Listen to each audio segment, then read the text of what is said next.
film. Oh, good. Jesus. Good, Jesus. good. Great. Really, really, really great. Good. All set? Yep, sweet. Thank you very much.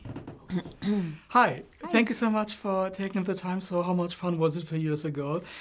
Yeah, acting with Sam Jackson, James McAvoy, and Mr. Bruce Willis. It was really crazy. I had to pinch myself all the time. I couldn't believe I was looking at them.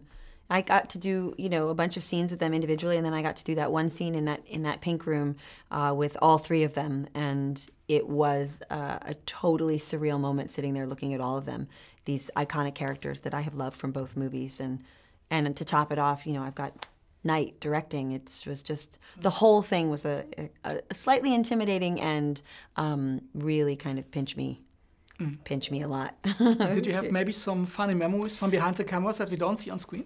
Oh, I have a ton of memories, and it was extraordinarily fun. And also, you know, this movie is very important tonight because it's the third movie in a trilogy. And again, you know, he's written all the scripts, and these are characters that have come out of his own imagination. And I think it's a very personal story for him. So as much fun as we all had, we also, I think we're all collectively trying to do everything we could to make sure that Knight was getting the movie made that he really wanted to make. But can you pick maybe one blooper, some very nice memory that we can share here? Maybe something go wrong that should not go wrong, or some hilarious, funny moments? I couldn't think of one off the top of my head, no. Sorry. Okay. Yeah. And if you're looking at the production of this movie, because it has also a big scale on it, I love all of the shooting of the pictures in that movie because it's so well done.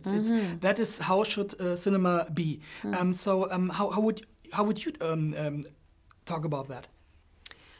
Well, I haven't seen the movie, so because I don't like to watch my work, so I don't know what you mean because I haven't seen it. So, but I certainly know that our everyone from our art department to the costume department to the camera department and our director of photography, who was extraordinarily gifted and who had done Split but had not done the original, had not done Unbreakable.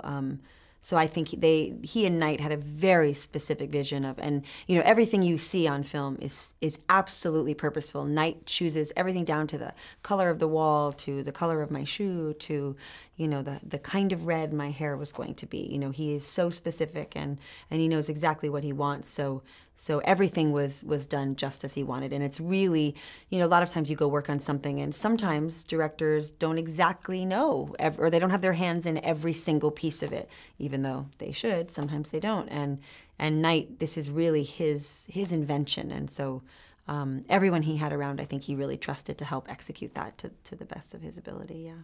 If you could choose maybe a superpower for real life, which superpower would you choose, and where would you use it for in this world? I'd like to, I think, be able to, you know, like just snap my fingers and be anywhere in the world I wanted to be, and then snap my fingers and be back without having to get on the plane and go through the airport and get through security and do all that stuff. It would be really great to go, oh, I'd like to have lunch in Paris and do that, and then just be there. So I don't know if it's really a superpower, and it's certainly not about doing any good except for me. It is. But that's okay. If you're looking at the show Heroes, it's teleportation. So yes. It is a superpower. Okay. If you can choose a second one, which would you choose? Probably the ability to read minds, although that's a dangerous one because you might be like, oh, so that's what you think of me. Fantastic. Great. Thank you so much.